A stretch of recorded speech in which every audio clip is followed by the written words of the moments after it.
ओम ज्ञानतिमिरान्धस्य ज्ञानञ्जनशलाकया चक्षुरुन्मिलितमेन तस्मै श्रीगुरुवे नमः। श्रीचैतन्यमनोभीष्टं स्थापितं येन भूतले स्वयं रूपकदा मह्यं ददाति स्वपदान्तिकं। वन्देऽहं श्रीगुरुः श्रीभूतपदकमलं श्रीगुरून् वैष्णवाचं श्रीरूपं साग्रजातं सगण रघुनाथान्वितं तं सजीवं साद्वैतं सावधूतं परिजनसहितं कृष्णचैतन्यदेवं श्रीराधाकृष्णपादान् सगणललिता श्रीविशाखान्विताश्च नित्यानन्दं नारायणं नमस्कृत्यं नरं चैव नरोत्तमं देवीं सरस्वतीं व्यासं ततो जयमुदीरये। सुनतां स्वकथा कृष्ण पुण्ये श्रवणकीर्तनं हृदयन्तस्तु भद्राणि विधुनोति सुरसदां नष्टप्रायेषु भद्रेषु नित्यं भागवत सेवया भगवती उत्तम श्लोके भक्तिर्भवति नैष्टिकी तदा रजस्तमो भावः काम लोभादय चेत चेत एतेन निरावृद्धं स्थिते सत्ये प्रसिद्धति एवं प्रसन्न मनसो भगवद्भक्ति योगतः भगवत तत्व विज्ञान मुक्त संगस्य जायते विद्यन्ते हृदय ग्रंथि छिद्यन्ते सर्वसंशयम् क्षीयन्ते चास्य कर्माणि दृष्ट्वा एवात्मनीश्वरे मुखं करोति वाचालं पङ्गुं लङ्घयते गिरिं यत्कृपातमं वन्दे परमानन्दमाधवं। प्रह्लाद नारद पराशर पुण्डरीकं व्यासम् अम्बरीश सुख सौनक विस्मृतालभ्यां रुक्मांग अर्जुन वसिष्ठं विभीषणादीनं पुण्यानि नामानि परं भागवत स्मरामि। हे कृष्ण करुणा सिंधु दीनबंधु जगतपतये गोपेश गोपिकाकांत राधाकांत नमस्तुते। तप्त कांचन गौरांगे श्री राधे वृंदावनेश्वरी वृषभानुसुते देवी प्रणमामि हरिप्रिये। वाञ्छाकल्पतरुभ्यश्च कृपा सिन्धुभ्यो च पतितानां पावनेभ्यो वैष्णवेभ्यो नमो नमः। जय श्री कृष्ण चैतन्य प्रभु नित्यानंद श्री अद्वैत गदाधर श्रीवासादि श्री गौर भक्तवृंद। हरे कृष्णा कृष्ण कृष्णा हरे हरे, हरे राम राम राम हरे हरे। तो इसमें आज हम लोग को श्रीमद् भागवतम का स्कंद संख्या 3 अध्याय संख्या 25 और श्लोक संख्या 35 नंबर है। टाइटल है भक्ति योग की महिमा। भगवान कपिल देव अपनी माता देवहूति को भक्ति योग क्या है उसकी महिमा बताते हैं। बोलते हैं पश्यम ते में रुचिरा अंबरण्यम संतम प्रसन्नम वक्त्रा अरुणलोचनानि रूपाणि दिव्यानि वरप्रदानि साकं वाचम स्पृहा अनियाम वदंतीम। हे माता, मेरे भक्त नित्य ही उदयमान प्रभात के सूर्य सदृश नेत्रों से युक्त मेरे प्रसन्न मुखमंडल वाले रूप का अवलोकन करते हैं। वे मेरे विभिन्न दिव्य मित्रवत रूपों को देखना चाहते हैं और साथ ही मुझसे अनुकूल संभाषण करना चाहते हैं। ये सारे श्लोक हो गए थे। भगवान का मुस्कुराता और आकर्षक स्वरूप देखकर और उनके अत्यंत मोहक शब्दों को सुनकर शुद्ध भक्त अपनी अन्य समस्त चेतना खो बैठते हैं। उनकी इंद्रियां अन्य समस्त कार्यों से मुक्त होकर भक्ति में तल्लीन हो जाती है। इस प्रकार अनिच्छित ही सही वे अनायास ही मुक्ति प्राप्त कर लेते हैं।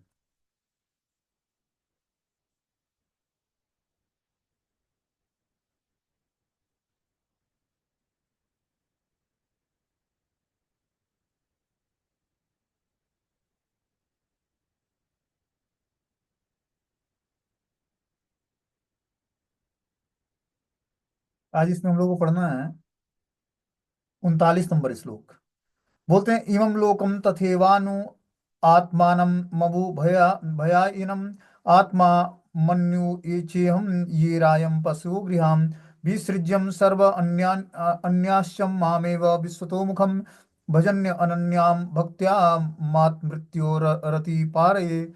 इस प्रकार जो भक्त मुझे सर्वव्यापी जगत के स्वामी की अनन्य भाव से पूजा करता है वह स्वर्ग जैसे उच्च लोकों को भेजे जाने अथवा इसी लोक में धन संपत्ति संतति पशु घर तथा शरीर से संबंधित किसी भी वस्तु के साथ सुखपूर्वक रहने की समस्त कामनाओं को त्याग देता है। मैं उसे जन्म और मृत्यु के सागर से उस पार ले जाता हूँ। भगवान कपिल देव क्या बताते हैं अपनी माता को, किस प्रकार जो भक्त मुझे सर्वव्यापी जगत के स्वामी की अनन्य भाव से पूजा करता है। भगवान सर्वव्यापी हैं और जगत के स्वामी हैं। उस जगत के स्वामी जो सर्वव्यापी भगवान है उसकी जो अनन्य भाव से पूजा करता है वह स्वर्ग जैसे उच्च लोकों में भेजे जाने तथा इसी लोक में धन संतति पशु घर आदि शरीर से संबंधित किसी भी वस्तु के साथ सुखपूर्वक रहने की समस्त कामनाओं को त्याग देता है। मतलब वो अपनी समस्त कामनाओं को, जो उसकी भौतिक कामनाएं हैं, उसको त्याग करके और उस पर विजय प्राप्त कर लेता है। बता रहे हैं ऐसे भक्त को मैं जन्म और मृत्यु के सागर से उस पार ले जाता हूँ। तो हमें क्या करना पड़ेगा, जो हमारी भौतिक आसक्तियां हैं, उच्च लोगों को जाने की इच्छा या धन संतति पशु घर और शरीर से संबंधित वस्तुओं की को सुखपूर्वक भोगने की कामनाएं हैं, उसको त्यागना पड़ेगा और भगवान की अनन्य भाव से पूजा करनी पड़ेगी। तब जाकर भगवान जन्म मृत्यु के सागर से हमें पार कर देंगे और अपने धाम को बुला लेंगे। बोलते हैं इस दोनों श्लोकों में जिस तरह अनन्य भक्ति वर्णित है उसका अर्थ है कि परमेश्वर को ही सब कुछ मानते हुए अपने आप को पूरी तरह से कृष्ण भावनामृत अथवा भक्ति योग में लगाना।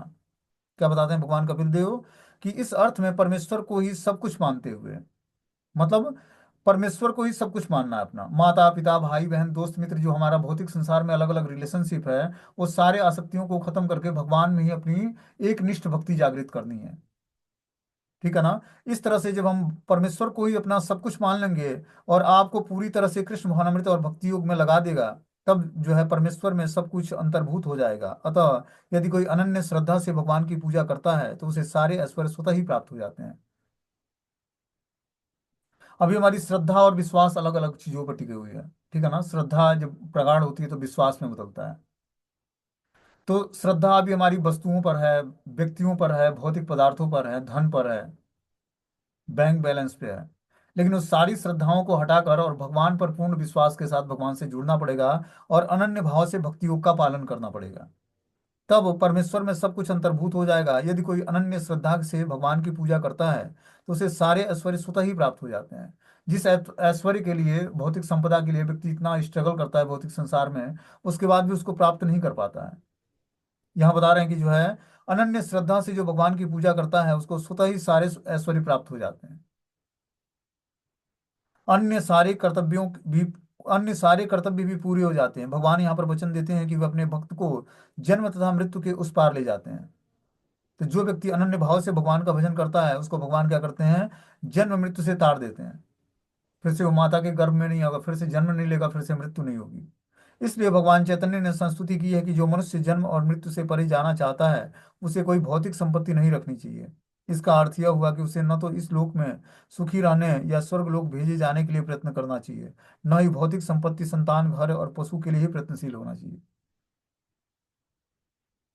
और जो वो भगवान भगवान चैतन्य महाप्रभु क्या बोलते हैं कि जो व्यक्ति अनन्य भाव से भगवान का भजन करता है उसे भगवान जन्म मृत्यु के सागर से उस पार ले जाते हैं। और उस व्यक्ति को भौतिक संपत्ति नहीं चाहिए। इसका अर्थ यह हुआ कि उसे न तो इसी लोक में सुखी रहने या स्वर्ग लोक भेजे जाने के लिए प्रयत्न करना चाहिए, क्योंकि भौतिक संपत्ति पाएगा तो इस लोक में सुखी होने का प्रयास करेगा। बता रहे हैं कि भौतिक संपत्ति, संतान, घर और पशु के लिए प्रयत्नशील नहीं होना चाहिए। ये तो स्वाभाविक रूप से भाग्य के अनुसार मिलेगा जीवात्मा को। हमें किस लिए प्रयास करना चाहिए, भगवान की शुद्ध भक्ति के लिए। बोलते हैं यहाँ इसकी व्याख्या की गई है कि शुद्ध भक्त द्वारा किस प्रकार अप्रत्यक्षता से ही उसको मुक्ति प्राप्त हो जाती है। एक बार जब व्यक्ति शुद्ध भक्ति को अपना लेता है तो अप्रत्यक्षता मतलब अप्रत्यक्ष रूप से भी वो मुक्त हो जाता है। दिखेगा कि नहीं मुक्त हुआ नहीं है, लेकिन वो मुक्त जीवात्मा है, क्योंकि भगवान के भक्ति में लगने मात्र से समस्त गुणों पर धीरे धीरे व्यक्ति विजय प्राप्त कर लेता है। और जैसे ही गुणों पर विजय प्राप्त करता है वैसे ही सारे जो है उसके अंधकार नष्ट हो जाते हैं, इग्नोरेंस समाप्त हो जाते हैं। इग्नोरेंस समाप्त होना ही विजय है। इस भौतिक संसार में व्यक्ति अज्ञानता के कारण, मोह के कारण जो है अलग अलग वस्तु व्यक्ति स्थान से लिप्त हो जाता है। लेकिन जब वही मोह उसका समाप्त हो जाता है तो क्या होता है, भगवान के प्रति उसका आकर्षण उत्पन्न होता है और फिर जीवात्मा भगवान की भक्ति में जुड़ता है। तो जुड़ना ही नहीं, हमें अनन्य भाव से भगवान का भजन करना है। तब जाकर जो है भगवान क्या करते हैं, मुक्ति प्रदान करते हैं और अपनी भक्ति प्रदान करते हैं। बद्ध जीव के लिए जीवन की दो अवस्थाएं हैं, एक तो वर्तमान जीवन और दूसरा अगले जीवन की तैयारी। तो बद्ध जीव के पास दो अवस्थाएं होती हैं। एक तो वर्तमान जीवन होता है, दूसरा अगले जीवन की तैयारी होती है उसकी। वर्तमान जीवन भोगता है, उस हिसाब से उसका अगला जीवन निर्धारित हो जाता है। ये बद्ध जीव के लक्षण है। यदि मैं सतोगुणी हूं तो मैं स्वर्ग लोक का भागी हूंगा, यदि मैं रजोगुणी हूं तो मैं समाज में रहा आऊंगा और कर्म की प्रधानता है, यदि मैं तमोगुणी हूं तो पशु जीवन या मानव जीवन की नित्य में मार दिया जाए। तो इस तरह से गुणों के प्रभाव के कारण व्यक्ति इन अवस्थाओं को प्राप्त।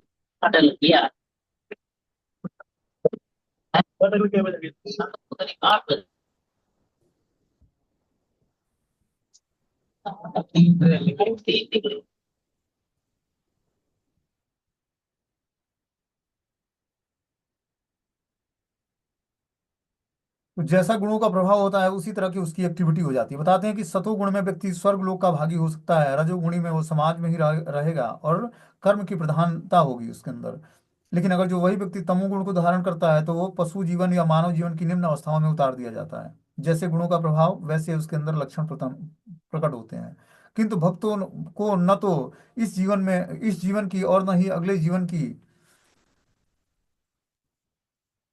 कोई परवाह रहती है, क्योंकि वह किसी भी जीवन में न तो भौतिक संपत्ति की कामना करता है, न ही जीवन की उच्च तथा निम्न अवस्थाओं की। वो तो भगवान से प्रार्थना करता है कि हे भगवान, मुझे इसकी परवाह नहीं है कि मैं कहाँ कहाँ जन्म लूं, किंतु मुझे एक भक्त के घर में चींटी के रूप में भी सही जन्म लेने देना। शुद्ध भक्त भगवान से कभी भी इस भौतिक बंधन से मुक्ति की प्रार्थना नहीं करता है। शुद्ध भक्त अपने को मुक्ति के योग्य समझता ही नहीं। अपने विगत जीवन के दुष्ट कर्मों को ध्यान में रखते हुए वो सोचता है कि वह तो नरक के निम्नतर भाग में भेजे जाने के योग्य था। यदि मैं इस जन्म में भक्त बनना चाह रहा हूँ, तो इसका अर्थ यह नहीं है कि मैं पूर्व जन्मों में सत प्रतिशत शुद्ध भक्ति किया हूँ। ऐसा संभव नहीं है। इसलिए भक्त हमेशा अपनी स्वाभाविक स्थिति के प्रति सचेत रहता है। जैसे जैसे व्यक्ति जो है भगवान की भक्ति को स्वीकार करता है, वैसे वैसे उसको अपने अंदर तुच्छता प्रकट होती है कि मैं तो इस योग्य था नहीं, और जो हम मैं भक्ति करने का प्रयास कर रहा हूँ वो भी टूटी फूटी भक्ति हो रही है, शुद्ध भक्ति नहीं हो रही है। जबकि वो शुद्ध भक्त के प्लेटफॉर्म पर होता है, लेकिन उसके हृदय की स्थिति ऐसी होती है, उसको लगता ही नहीं कि मैं भगवान का शुद्ध भक्त हूँ। और जो भक्ति नहीं करता है या कम करता है या बिल्कुल ही नहीं करता है, उसको लगता है कि मैं तो भगवान के बहुत ही करीब हूँ। ठीक है ना। तो ये भक्ति का परिणाम होता है कि हृदय में तुच्छता प्रकट होती है कि मैं तो इस योग्य था नहीं, लेकिन भगवान ने मुझे स्वीकार करके थोड़ी बहुत टूटी फूटी जो भक्ति मैं कर रहा हूँ, ये भगवत कृपा से हो पा रही है। ये उसके हृदय में प्रकट होता है। बोलते हैं कि लेकिन इसका यह अभिप्राय नहीं है कि जिसने भगवान के चरण कमलों की शरण ग्रहण की है उसके पूर्व जन्म में बुरे कर्म नहीं किए हैं। भक्त सदैव प्रार्थना करता है कि अपने बुरे कर्मों के लिए मैं बारंबार जन्म लूं, किंतु मेरी एक प्रार्थना है कि मैं आपकी सेवा करना ना भूलूं। तो हर भक्त की यही प्रार्थना होती है कि मैं बार बार अगर जो जन्म लेता हूँ भगवान अपने पूर्व कर्मों के अनुसार, तो मेरा जन्म हो, लेकिन मैं मेरी एक ही प्रार्थना कि मैं आपकी सेवा करना ना भूलूं भगवान। भक्त में इतना मनोबल होता है कि वह भगवान से निवेदन करता है कि मैं बार बार जन्म ग्रहण करता रहूं, किंतु मैं शुद्ध भक्तों के घर में जन्म लूं जिससे मैं अपने को सुधारने का अवसर पा सकूं। तो भक्त की यही प्रार्थना होती है भगवान से कि हे प्रभु, हम पर ऐसी कृपा करें कि मैं बार बार जन्म ग्रहण भी करूं, लेकिन शुद्ध भक्तों के घर में जन्म लूं जिससे मैं अपना जीवन सुधारने का अवसर प्राप्त हो सके मुझे। शुद्ध भक्त कभी इच्छुक नहीं रहता कि अगले जन्म में वह ऊपर उठे। वह पहले ही इस प्रकार की आशा त्याग चुका होता है। मनुष्य चाहे जिस जीवन में जन्म ले, गृहस्थ के रूप में या पशु के रूप में ही सही, उसे संतान, साधन या कुछ कुछ न कुछ संपत्ति चाहिए, किंतु भक्त को कुछ भी पाने की अभिलाषा नहीं रहती है। उसे भगवत कृपा से जो भी प्राप्त हो सकता है उसी से संतुष्ट रहता है। वह न तो अपने सामाजिक स्थिति को सुधारने या अपने बच्चों की शिक्षा सुधारने में रचमात्र भी मोह रखता है। तो जब व्यक्ति इस स्थिति को प्राप्त हो जाता है भगवान की शुद्ध भक्ति को, तो ऑटोमेटिक ही उसके जीवन में सब कुछ व्यवस्थित हो जाता है। परिवार का पालन पोषण करना है, घर की रिस्पॉन्सिबिलिटी है, ये सारी चीजें ऑटोमेटिक शुद्ध भक्ति सब कुछ जो है सुविधा, मतलब सब चीजों को शुभ कर देती है। और बोलते हैं वह निकम्मा नहीं होता, वह आज्ञाकारी होता है, किंतु वह क्षणिक घरेलू या सामाजिक जीवन के उत्थान में अधिक समय व्यय नहीं करता है। उसकी जो भी चिंताएं होती हैं भौतिक, वो भगवान हरण कर लेते हैं, वो भगवान की चिंता बन जाती है। वह पूर्णतया भगवान की सेवा में लगा रहता है और अन्य कार्यों में उतना ही समय लगाता है जितना कि अनिवार्य है। तो जब व्यक्ति शुद्ध भक्ति को प्राप्त कर लेता है तब वो अपने टाइम को ज्यादा से ज्यादा भगवान की सेवा में लगाता है। ठीक है ना। और हर चीजों को आश्रय मतलब हर चीजों में आश्रय देखता है कि किस तरह भगवान का हम आश्रय लिए हुए हैं और भगवान कैसे हमारा सब कुछ व्यवस्थित करते जा रहे हैं। ऐसा भक्त इसकी चिंता नहीं करता कि अगले जीवन में या इसी जीवन में क्या होने जा रहा है। यहाँ तक कि वो अपने परिवार, लड़के बच्चों या समाज की भी परवाह नहीं करता। वो कृष्ण भक्ति में रहकर भगवान की सेवा में तल्लीन रहता है।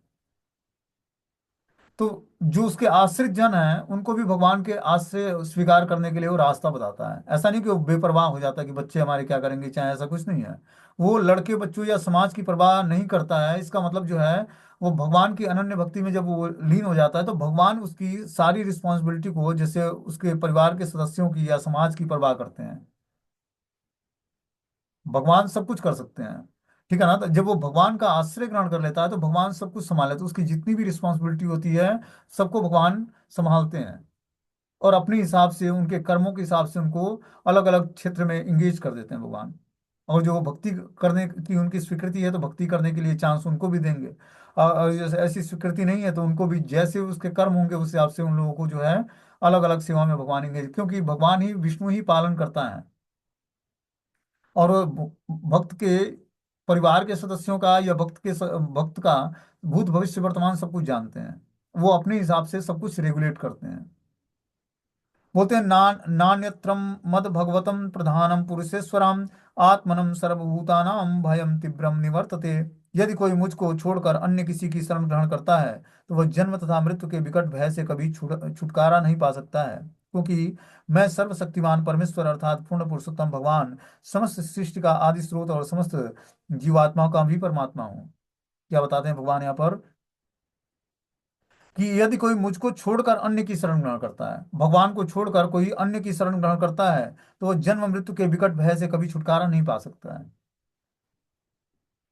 हमें हर परिस्थिति में भगवान की शरण ग्रहण करनी है, तभी जाकर हम जन्म मृत्यु के चक्र से छुटकारा प्राप्त करके और अनन्य भक्ति को प्राप्त करेंगे। बोलते हैं मैं सर्वशक्तिमान परमेश्वर अर्थात पूर्ण पुरुषोत्तम भगवान समस्त सृष्टि का आदि स्रोत और समस्त आत्माओं का भी परमात्मा हूँ। भगवान ही, कृष्ण ही समस्त हृदय में परमात्मा के रूप में निवास करते हैं और वही आदि स्रोत हैं। उन्हीं से सब कुछ प्रकट होता है और मृत्यु के बाद सब उन्हीं में विलीन हो जाता है, प्रलय के बाद।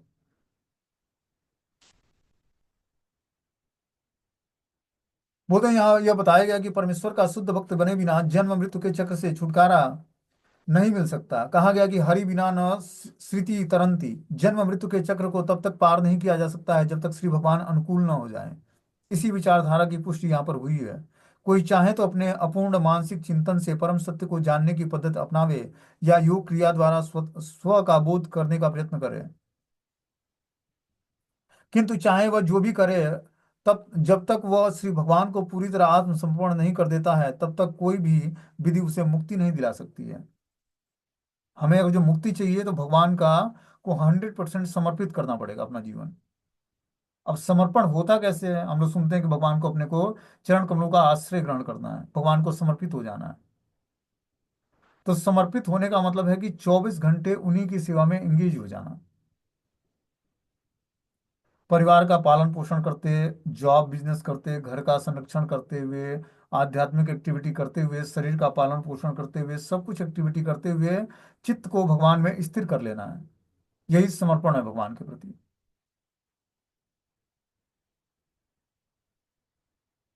कोई यह पूछ सकता है कि क्या जो लोग दृढ़तापूर्वक विधि विधानों का पालन करते हुए तपस्या करते हैं वह सब व्यर्थ है? इसका उत्तर श्रीमद् भागवतम में मिलता है कि ये अन्य अरविंदाक्षम विमुक्ति मानिनम। जब श्री कृष्ण देवकी के गर्भ में थे तो ब्रह्मा जी तथा अन्य देवताओं ने भगवान से प्रार्थना की कि हे कमलनयन भगवान, ऐसे भी लोग हैं जो इस विचारों से फूले रहते हैं कि वे मुक्त हो चुके हैं या ईश्वर से उनका तादात्म्य हो चुका है, वे ईश्वर हो गए हैं, किंतु ऐसे सोचते हुए भी उनकी ज्ञान प्रशंसनीय नहीं है क्योंकि वे अल्पज्ञ हैं। तो कुछ लोग जो मायावादी होते हैं उनका मानना होता है कि मैं नरो नारायण भवत, कि कोई व्यक्ति संन्यास ग्रहण कर लेता है तो नारायण हो जाता है, नारायण स्वरूप हो जाता है। ये मूर्खता है। जीवात्मा नारायण स्वरूप में नहीं हो सकता वो। हाँ, हाईएस्ट कैटेगरी के आश्रम में स्थित हो गया वो, संन्यास आश्रम में। लेकिन वो नारायण का स्वरूप धारण करनी मतलब नारायण नहीं बन सकता है। नारायण तो भगवान ही है बस। नर नर है और नारायण नारायण है। लेकिन उनकी मान्यता ये होती है। भगवत गीता में पुष्ट की गई है कि अत्यंत विज्ञ पुरुष में ही शुद्ध बुद्धि का उदय होता है। बहुनाम जन्म नामन्ते ज्ञानवान मां प्रपद्यते। जो वास्तव में बुद्धिमान है वो अनेकानेक जन्मों के बाद परमेश्वर की शरण में जाता है। तब जब व्यक्ति को बुद्धि जागृत होती है, विज्ञ पुरुषों में शुद्ध बुद्धि का उदय होता है। विज्ञ पुरुष कौन होता है? जो भगवान का शुद्ध भक्त है, उसके में शुद्ध बुद्धि का उदय होता है। तब वो जान पाता है कि परमेश्वर की शरण ग्रहण करना ही जीवन का मात्र एक उद्देश्य है। शरण में गए बिना किसी को मुक्ति प्राप्त नहीं हो सकती है। भगवान भागवत का कथन है कि जो लोग अपने आप को किसी भक्ति विहीन विधान से मुक्त मानकर गर्वित रहते हैं वे शिष्ट और विमल बुद्धि वाले नहीं होते हैं, क्योंकि उन्होंने अभी तक आपकी शरण नहीं ग्रहण की है। वे समस्त प्रकार के संशय एवं तपस्या का पालन करने के बावजूद अथवा ब्रह्म साक्षात्कार के निकट पहुंचे बिना ही सोचते हैं कि वो ब्रह्म तेज में स्थित हैं, किंतु वास्तव में वो भौतिक कर्मों में आ गिरते हैं, क्योंकि उनके कर्म दिव्य नहीं होते हैं। तो हमें हर परिस्थिति में भगवान की शरण ग्रहण करनी पड़ेगी, तभी जाकर जो है जीवन की सफलता में प्राप्त होगी। ठीक है ना? और हम जान पाएंगे कि हमारा परमेश्वर से संबंध क्या है। भगवान का कथन है कि अभक्त लोग श्री भगवान के चरण कमलों की दिव्य प्रेमा भक्ति की उपेक्षा करते हैं और उनकी बुद्धि संकीर्ण होती है। जिससे ये लोग नीचे गिर जाते हैं। जीवात्मा को कुछ न कुछ कर्म करना चाहिए। यदि वह दिव्य सेवा कर्म नहीं करता है तो वह भौतिक कर्म में आ गिरता है। जो ही वह भौतिक कर्मों में आ गिरता है तो जन्म मरण के चक्र से उसे छुटकारा नहीं मिल सकता है। तो हमें क्या करना पड़ेगा? भगवान की दिव्य स्तर पर सेवा करनी पड़ेगी और संकीर्ण मानसिकता से ऊपर उठनी पड़ेगी। अपनी बुद्धि को जो है भगवान की सेवा में लगानी पड़ेगी, मन को भगवान की सेवा में लगानी पड़ेगी, तब जाकर जो है हम दिव्य स्तर पर सेवा कर्म कर पाएंगे और भौतिक कर्मों में हम फिर से गिरेंगे नहीं। जन्म मरण के चक्र से छुटकारा मिल जाएगा। यहाँ पर भगवान कपिल ने कहा है कि मेरी कृपा के बिना, यहाँ पर प्रभु को भगवान कहा गया है, जिससे संकेत मिलता है कि वह सर्व ऐश्वर्य संपन्न है। वे मनुष्यों को जन्म और मरण के चक्र से उद्धार करने में सर्वथा संपन्न है। वे प्रधान भी कहलाते हैं क्योंकि वे परम पुरुष हैं। वे सबों पर संभाव रखते हैं, किंतु जो लोग उनकी शरण में जाते हैं उन पर विशेष रूप से अनुकूल होते हैं। तो हमें हर परिस्थिति में भगवान की शरण ग्रहण करेंगे और भगवान अनुकूल भाव से हमारी रक्षा करेंगे। भगवत गीता में पुष्टि की गई कि भगवान हर एक के लिए समान है, न तो कोई उनका शत्रु है न मित्र है, किंतु जो उनकी शरण ग्रहण कर लेता है वे उससे ऊपर उसका विशेष झुकाव हो जाता है। जब हम भगवान की शरण ग्रहण कर लेंगे तो भगवान से हमारा एक रिलेशनशिप जागृत होगा और उस रिलेशनशिप के व्याप पर भगवान से हमारा जो है आदान प्रदान शुरू होता है। और भगवान मुक्ति और भक्ति अपनी प्रेममयी सेवा उसी तरह जीवात्मा को प्रदान कर सकते हैं, बस उनकी शरण ग्रहण करने से। क्या बोलते हैं कि उसमें सर्वधर्मान परित्यज्य मामेकम शरणं व्रज अहम तम सर्व पापेभ्यो मोक्षयिष्यामि मा शुचः। समस्त धर्मों का परित्याग करके हे अर्जुन तुम मात्र मेरी शरण ग्रहण करो, मैं तुम्हें समस्त पापों से तुम्हारा उद्धार कर दूंगा। तुम्हें डरने की आवश्यकता नहीं है। तो सब धर्मों को का त्याग करके जब व्यक्ति भगवान की शरण ग्रहण करता है तब भगवान समस्त पापों को हटाकर छुटकारा दिलाकर और उसको अपना लेते हैं फिर। और फिर जाकर जीवात्मा प्रसन्न हो जाता है। आगे इसमें बता रहे हैं कि जो है यह मेरी श्रेष्ठता है कि मेरे ही भय से हवा बहती है, मेरे ही भय से सूर्य चमकता है, मेघों का राजा इंद्र मेरे ही भय से वर्षा करता है, मेरे ही भय से अग्नि जलती है और मेरे ही भय से मृत्यु इतनी जाने लेती है। भगवान ये बताना चाहते हैं कि जो भी इस संसार में घटनाएं घटित हो रही हैं वो कुछ भी मुझसे स्वतंत्र नहीं है। और जो संसार में सृष्टि में हवा बह रही है, सूर्य चमक रहा है, मेघ बारिश कर रहे हैं, अग्नि उष्मा दे रही है और मृत्यु हो रही है, तो इस समस्त कारणों के कारण जो है भगवान ही है। कोई भी चीजें भगवान से स्वतंत्र नहीं है। बोलते हैं भगवान भगवत गीता में कृष्ण कहते हैं कि उनकी अध्यक्षता के कारण ही समस्त कार्यों में प्राकृतिक नियम ठीक से काम कर रहे हैं। ये सब भगवान के संरक्षण में और भगवान के अध्यक्षता में कार्य करते हैं जितने भी देवी देवता हैं। ठीक है ना? कोई यह ना सोचे कि प्रकृति बिना अध्यक्षता के स्वतः ही कार्य कर रही है। प्रकृति भी भगवान के शक्तियों से स्वतंत्र नहीं है। प्रकृति भी भगवान के अंडर गाइडेंस में कार्य करती है और भगवान के डर से ही सारे कार्य होती है। वैदिक ग्रंथ कहते हैं कि बादल इंद्र देव द्वारा निर्मित हैं, उष्मा का वितरण सूर्य देव द्वारा होता है, शीतल चांदनी चंद्र द्वारा वितरित होती है, वायु देव की व्यवस्था के अंतर्गत वायु प्रवाहित होती है, किंतु इन समस्त देवताओं के ऊपर पूर्ण पुरुषोत्तम भगवान की प्रधानता है। नित्यो नित्या नाम चेतनस चेतना नाम, देवता भी सामान्य जीवात्मा है, किंतु अपनी आज्ञाकारिता के कारण, अपनी भक्तिमय प्रवृत्ति के कारण वे ऐसे पदों पर नियुक्त किए गए हैं।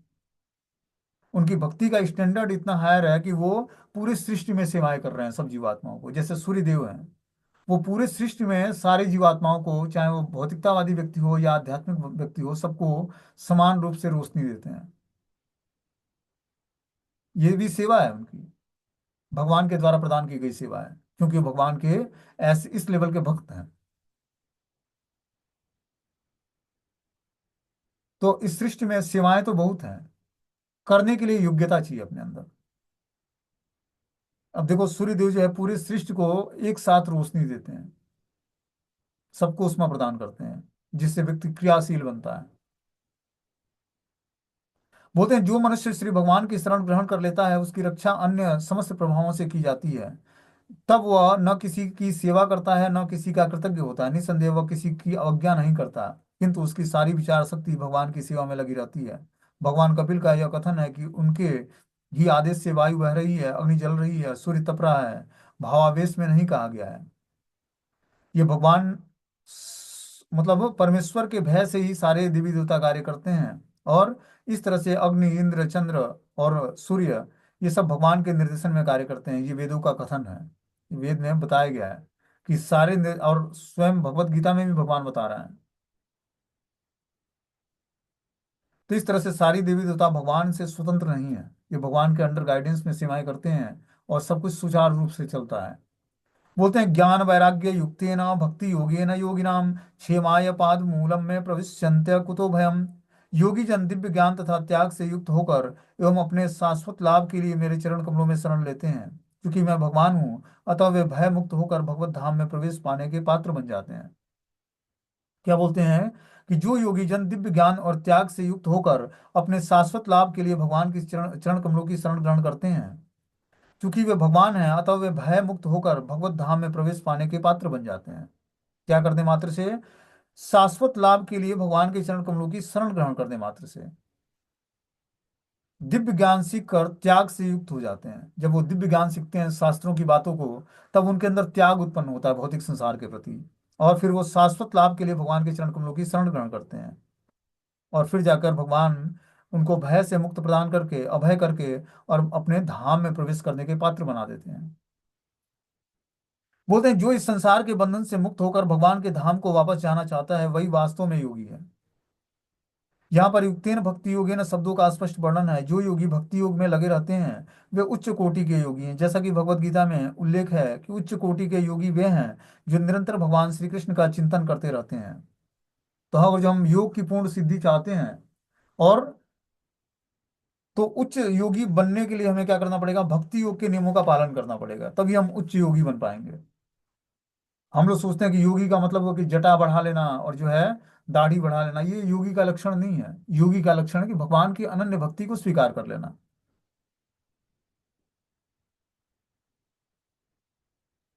भागवत के प्रथम स्कंद के द्वितीय अध्याय में पुष्टि की गई है कि जो व्यक्ति वासुदेव कृष्ण की भक्ति करता है वह पूर्ण दिव्य ज्ञान और वैराग्य से युक्त होता है, और इस उपलब्धियों का कोई कारण नहीं बताया गया है, वे आहेतु की बिना कारण मिलती है। यहाँ पर निरक्षर व्यक्ति को भी शास्त्रों का दिव्य ज्ञान प्राप्त हो जाता है क्योंकि वह भक्ति में लगा रहता है। इसका उल्लेख वैदिक साहित्य में भी मिलता है। जिस किसी की परमेश्वर तथा गुरु में पूर्ण श्रद्धा होती है उसे वैदिक साहित्य का पूर्ण सार प्रकट हो जाता है। तो हमें क्या करना पड़ेगा? शास्त्रों में, परमेश्वर में और गुरु में पूर्ण श्रद्धा जागृत करेंगे, तो अगर जो व्यक्ति निरक्षर भी है तब भी उसके हृदय में शास्त्रों का दिव्य ज्ञान गुरु कृपा से प्रकाशित हो जाएगा। जो योगी भक्ति योग में लग जाते हैं वे ज्ञान और वैराग्य से पूर्ण होते हैं। यदि ज्ञान और वैराग्य का अभाव हो तो यह समझना चाहिए कि वो भक्ति सेवा में पूर्ण नहीं है। जब वो भक्ति में लगेगा तो उसके अंदर स्वतः ही ज्ञान और वैराग्य उत्पन्न होगा। ठीक है ना? और ज्ञान वैराग्य आगे जाकर प्रगाढ़ होकर वही जो है शुद्ध भक्ति का रूप ले लेगी। आगे बता रहे हैं इसमें कि एतावानेन लोकेन अस्मिन् पुंसा निस्त्रियम सोदयम तीव्रेण भक्ति योगेन मनोमयर्पितम स्थितम। अतः जिस व्यक्तियों के मन भगवान में स्थिर हैं वे भक्ति की तीव्र अभ्यास करते हैं। जीवन की अंतिम सिद्धि प्राप्त करने का यही एकमात्र साधन है। क्या जीवन का एकमात्र साधन है अंतिम सिद्धि प्राप्त करने का? कि भगवान के चरण कमलों में अपने मन को स्थिर करके भक्ति का तीव्र अभ्यास किया जाए, तभी जाकर हम अंतिम सिद्धि प्राप्त कर पाएंगे। अंतिम सिद्धि क्या है? मृत्यु के समय भगवान का स्मरण कर पाएंगे, फिर हम जन्म मृत्यु के चक्र से मुक्त हो पाएंगे। यहाँ पर प्रयुक्त मनोमयर्पित शब्द महत्वपूर्ण है, जिसका अर्थ है कि मुझ में लगे हुए मन। मनुष्य को भगवान कृष्ण या उनके अवतार के चरण कमलों में अपने मन को लगाना चाहिए, स्थिर भाव से उनमें लगे रहना चाहिए। यही मुक्ति का साधन है। अम्बरीश महाराज इसके उदाहरण है। उन्होंने अपने मन को भगवान के चरण कमलों में लगाया। भगवान की लीलाओं का कथन करने में, वे भगवान के चढ़े हुए पुष्पों या तुलसी को सूंघने, वे केवल भगवान के मंदिर तक जाते, अपने हाथों से मंदिर बुहारते, अपनी जीभ का उपयोग भगवान को अर्पित भोजन को चखने में करते, कानों का उपयोग भगवान की लीलाओं को सुनने में करते। इस प्रकार उनकी सभी इंद्रियां व्यस्त रहती। सर्वप्रथम मन को भगवान के चरण कमलों में क्रमशः और सहज भाव से लगाना चाहिए। क्योंकि मन इंद्रियों का स्वामी है, अतः मन के व्यस्त रहने पर सारी इंद्रियां व्यस्त रहेंगी। यही भक्ति योग है। योग का अर्थ है इंद्रियों को वश में करना, और इंद्रियों को सही अर्थ में वश में लाना कठिन है। वे सदैव चलायमान रहती हैं। तो क्या बता रहे हैं कि जो है मनुष्य को भगवान कृष्ण या उनके अवतार के चरण कमलों में अपने मन को लगाना चाहिए। स्थिर भाव से उनमें मन को लगाकर मुक्ति का साधन खोजना चाहिए, जैसे अम्बरीश महाराज ने किया। अम्बरीश महाराज ने अपनी समस्त इंद्रियों को भगवान की दिव्य सेवाओं में लगाया। चरण कमलों से भगवान के मंदिरों को जाते, भगवान की लीलाओं को कानों से श्रवण करते, घ्राण इंद्रियों से भगवान पर चढ़े हुए पुष्पों और तुलसी को सूंघते, भगवान के मंदिर तक जाते, अपने हाथों से मंदिर को बुहारते, जीभ से भगवान के अर्पित किया हुआ भोजन चखते, कानों का उपयोग भगवान की लीलाओं को का श्रवण करने में करते। इस प्रकार उनकी सभी इंद्रियां व्यस्त रहती और मन को भगवान के चरण कमलों में क्रमशः सहज भाव से लगाए रहते। मन इंद्रियों का स्वामी है, अतः मन के व्यस्त रहने पर सारी इंद्रियां व्यस्त रहेंगी, यही भक्ति योग है। योग का अर्थ है इंद्रियों को वश में करना। इंद्रियों को सही अर्थ में वश में लाना कठिन है, वे सदैव चलायमान रहती हैं। यहाँ पर संभव नहीं, यहाँ तक कि अर्जुन को कहना पड़ा कि चंचल ही मना कृष्ण, मन सदैव चलायमान रहता है। सबसे अच्छा मार्ग यही है कि मन को भगवान के चरण कमलों में लगाया दिया जाए। मनोमयर्पितम स्थिरम, यदि कोई गंभीरता पूर्वक कृष्ण भक्ति में लग जाता है तो यही उच्च सिद्धावस्था है। समस्त कृष्ण भावना भावित कर्म मानवीय जीवन की उच्च सिद्धावस्था में होता है। तो जीवन की उच्च सिद्धावस्था को प्राप्त करना है तो हमें क्या करना पड़ेगा? भगवान की भक्ति को स्वीकार करना पड़ेगा, समस्त इंद्रियों को भगवान की दिव्य सेवा में लगानी पड़ेगी, तभी जाकर हम दिव्य स्तर पर भगवान को जान पाएंगे और दिव्यता के स्तर पर भगवान की सेवा कर पाएंगे। ठीक है ना? यहाँ पर 25वां अध्याय समाप्त होता है। अब आगे प्रकृति के मूलभूत सिद्धांत क्या है, इसके बारे में भगवान कपिल देव का ज्ञान क्या है, इसके बारे में हम लोग कल के क्लास में सुनेंगे। ठीक है ना?